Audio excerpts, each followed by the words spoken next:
بسم اللہ الرحمن الرحیم۔ آج ہم حضور صلی اللہ علیہ وسلم کے معجزات میں سے چند ان معجزات کا ذکر کریں گے جہاں پہ آپ صلی اللہ علیہ وسلم نے جب کسی چیز کو ہاتھ لگا دیے تو اس کی حیثیت ہی کو بدل کر رکھ دیا۔ حضرت سلمان فارسی رضی اللہ تعالیٰ عنہ کے مالک نے ان کو آزاد کرنے کے لیے یہ شرط رکھی تھی کہ وہ 300 کھجور کے درخت لگائیں، اور جب وہ درخت پھل لے آئیں گے اور وہ پھل کھانے کے قابل ہو جائیں تو اس وقت انہیں 40 اوقیہ یعنی تقریباً 40 اونس سونا بھی دینا ہوگا، تو انہیں آزاد کر دیا جائے گا۔ تو حضور اکرم صلی اللہ علیہ وسلم حضرت سلمان فارسی رضی اللہ تعالیٰ عنہ کے ہمراہ خود تشریف لے کر گئے، اور ایک پودے کے سوا باقی تمام 299 پودے آپ نے اپنے ہاتھوں سے لگائے۔ چنانچہ وہ پودے سارے کے سارے درخت بن گئے اور ان پر پھل آ گیا۔ جو ایک پودا آپ نے نہیں لگایا تھا،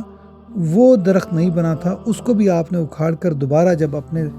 پیارے ہاتھوں سے لگا دیا تو وہ بھی دوسرے درختوں کی طرح پھل لے آیا۔ اور اس میں عجیب بات یہ ہے کہ یہ پودے 1 سال میں درخت بنے اور پھل لے آئے۔ حضور صلی اللہ علیہ وسلم نے اس کے بعد ایک مرغی کے انڈے کے برابر سونا حضرت سلمان فارسی رضی اللہ تعالیٰ عنہ کو دیا، اور دیتے وقت اس پر اپنی زبان پھیری اور فرمایا کہ جاؤ یہ جا کر اپنے مالک کو ادا کر دو۔ تو آپ وہ لے کر گئے اور اپنے مالک کو وہ ادا کر دیا، جو کہ انہوں نے 40 اونس جو ہے وہ سونا دینا تھا مالک کو، وہ دینے کے باوجود بھی سونا ان کے پاس بچ گیا۔ اسی طرح ایک اور معجزہ ہے کہ حضرت انس بن عقیل رضی اللہ تعالیٰ عنہ کی روایت میں ہے کہ حضور صلی اللہ علیہ وسلم نے ایک مرتبہ انہیں ستو پلائے، اور وہ ان سے پہلے آپ صلی اللہ علیہ وسلم خود بھی تھوڑے سے پی چکے تھے۔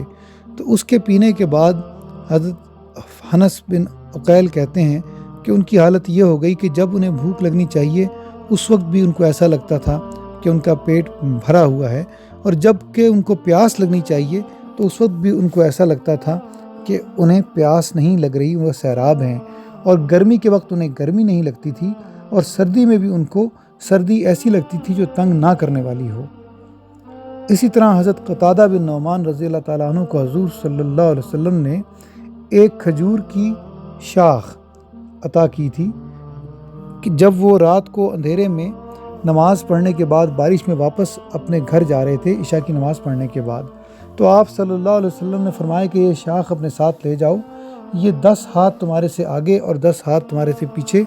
روشنی دے گی، اور جب تم گھر میں داخل ہوگے تو تمہیں ایک کالی چیز نظر آئے گی، اس کی اس سے خوب پٹائی کرنا کیونکہ وہ شیطان ہے۔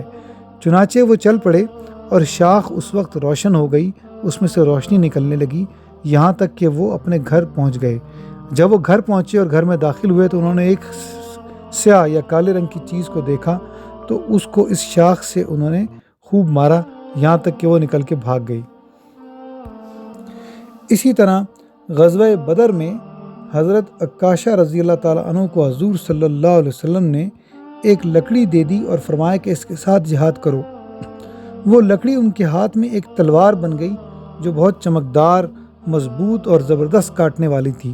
چنانچہ وہ اس کے ساتھ جہاد کرتے رہے، اور اس کے بعد بھی بعد کی لڑائیوں اور جنگوں میں بھی وہ اس تلوار کو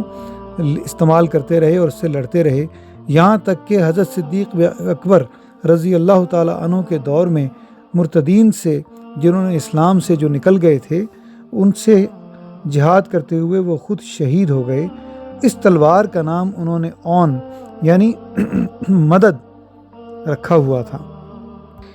اسی طرح حضرت عبداللہ بن جہش رضی اللہ تعالیٰ عنہ کو بھی حضور صلی اللہ علیہ وسلم نے غزوہ احد میں ایک کھجور کی ٹہنی یا شاخ عطا فرمائی تھی۔ جب کہ ان کی تلوار ٹوٹ گئی تھی تو وہ ٹہنی بھی ان کے ہاتھ میں آ کر تلوار بن گئی جس سے وہ لڑتے رہے۔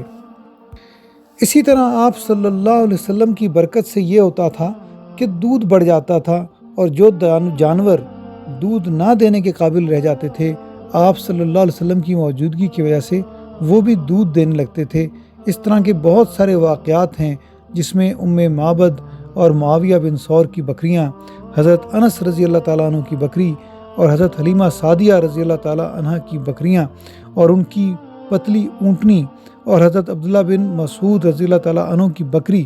وہ یہ تمام وہ واقعات ہیں جن میں ان صحابہ کرام یا صحابیات کے جانور جو تھے وہ حضور صلی اللہ علیہ وسلم کی موجودگی اور برکت سے بہت زیادہ صحت مند ہو گئے اور دودھ دینے لگے۔ آپ صلی اللہ علیہ وسلم کی برکات میں سے یہ بھی ہے کہ آپ صلی اللہ علیہ وسلم نے صحابہ کرام کو ایک بھرا ہوا مشکیزہ یا ایک آپ کہہ لیں پاؤچ عطا فرمایا، ان کو دیا۔ اس کا منہ بند تھا، اوپر سے بند کیا ہوا تھا، اور اس میں آپ نے برکت کے لیے دعا فرمائی۔ تو جب نماز کا وقت آیا تو صحابہ کرام نے سوچا کہ اس کو کھولا جائے، شاید اس میں پانی ہو، لیکن جب انہوں نے وہ مشکیزہ کھولا تو وہ دودھ سے بھرا ہوا تھا اور ایسا لگتا تھا کہ بالکل تازہ دودھ ہے۔ جزا اللہ عنا سیدنا محمد ما هو آلہ صلی اللہ علیہ وسلم۔